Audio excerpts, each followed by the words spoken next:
Hello everyone, నేను యష్మిత. అనగనగా అనే సిరీస్ స్టార్ట్ చేశాం. దీంట్లో ఎన్సీఆర్టీ పాఠాలను కథలలో చెప్పుకుందాం. అంతేకాకుండా దీన్ని 10వ తరగతి హిస్టరీలో మొదటి లెసన్ అయిన నేషనలిజం ఇన్ యూరోప్తో మొదలు పెడుతున్నాం. అంతేకాకుండా ఏ స్టేట్స్ అయితే ఎన్సీఆర్టీ సిలబస్ పాటిస్తున్నాయో వాటికి ఇది చాలా హెల్ప్ఫుల్గా ఉంటుంది, ఎస్పెషల్లీ ఆంధ్రప్రదేశ్. అయితే ఇది 2 లాంగ్వేజెస్లో ఉంది, ఇంగ్లీష్ అలాగే తెలుగు. చూసేయండి. ముందు కథలో మనం పాత రాజులు నెపోలియన్ను ఓడించి తిరిగి అధికారంలోకి ఎలా వచ్చారో చూసాం. కాబట్టి మనం ఈరోజు కథ ప్రారంభిద్దామా? 1815వ సంవత్సరంలో రాజులు అంటే కింగ్స్ మళ్ళీ అధికారంలోకి వచ్చిన తరువాత ఫ్రీడమ్ కలలు కన్నవారు భయపడిపోయారు. అందుకే ఫ్రీడమ్ లవర్స్ అండర్ గ్రౌండ్లోకి వెళ్ళిపోయారు. అంటే వారు సీక్రెట్గా పనిచేయడం మొదలుపెట్టారు. వారు ఫ్రాన్స్, ఇటలీ, జర్మనీ మరియు పోలాండ్ వంటి దేశాలలో సీక్రెట్ గ్రూప్స్ ఏర్పాటు చేశారు. ఈ ధైర్యవంతులైన ప్రజలను రెవల్యూషనరీస్ అని అంటారు. అసలు రెవల్యూషనరీ అంటే ఏంటి? ప్రపంచాన్ని మార్చాలనుకునే, అంటే రాజులను రిమూవ్ చేసి ఫ్రీడమ్ మరియు యూనిటీ తీసుకురావాలనుకునే వ్యక్తి. అయితే అందులో ఒక ఫేమస్ రెవల్యూషనరీ అంటే ఒక యంగ్ ఇటాలియన్ యువకుడు గెసిప్పీ మెజీనీ. అయితే అసలు ఈ మెజీనీ ఎవరు? ఆయన 1807లో జెనోవాలో జన్మించారు. కార్బోనరీ అనే ఒక సీక్రెట్ గ్రూప్లో చేరారు.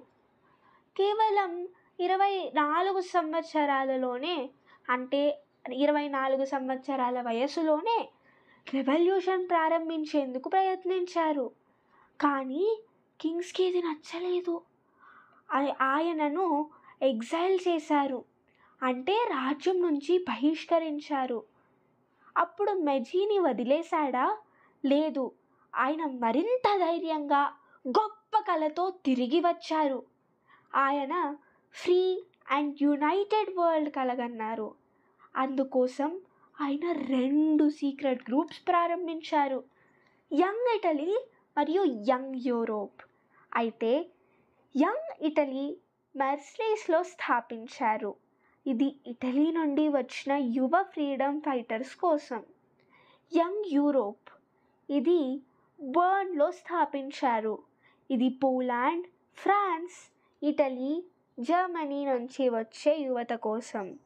ఆయన ఏమని నమ్మాడంటే, God made nations like families. ప్రతి నేషన్కి ఫ్రీడమ్ ఉండాలి, అన్ని నేషన్స్ స్నేహంగా ఉండాలి. కానీ అప్పట్లో ఇటలీ అనేక చిన్న చిన్న రాజ్యాలుగా విడిపోయి ఉండేది. మెజీనీ ఇలా అనుకున్నాడు, ఇటలీ ఒక పెద్ద కుటుంబంలా ఉండాలి, యునైటెడ్ రిపబ్లిక్ లాగా ఉండాలి. అయితే మెజీనీ అంటే కింగ్స్కు ఎందుకు భయం? ఎందుకంటే మెజీనీ ఒక బ్రేవ్, స్మార్ట్ మరియు హోప్తో ఉండే మనిషి. ఆయన కింగ్స్ను తీవ్రంగా వ్యతిరేకించేవాడు. ప్రజలే దేశాన్ని పాలించేవాడని ఇది కన్సర్వేటివ్ రూలర్స్కి భయపెట్టే విషయం. అయితే అందులో మెటర్నిచ్ ఆయనను ఇలా పిలిచేవాడు, మోస్ట్ డేంజరస్ ఎనిమీ ఆఫ్ ఆ సోషల్ ఆర్డర్. మీకు ఈ వీడియో నచ్చితే లైక్ చేయండి, నచ్చకపోతే డిస్లైక్ చేసి ఎందుకు నచ్చలేదు అనే విషయాన్ని కామెంట్ చేయండి. ఇలాంటి మరిన్ని వీడియోస్ కావాలి అంటే please like, share and subscribe. మీకు తెలిసిన వాళ్ళు ఎవరైనా 10వ తరగతి నుంచి ఉంటే వారికి ఈ వీడియో షేర్ చేయండి. దాంతో వారు వారి పాఠాలను ఇంకా బాగా అర్థం చేసుకోవచ్చు. అంతేకాకుండా మీకు ఈ కథ యొక్క PDF కావాలి అంటే కామెంట్లో కాంటాక్ట్ నెంబర్తో పాటు చేయండి. దాంతో మేము దాన్ని మీకు షేర్ చేయగలం. ధన్యవాదాలు.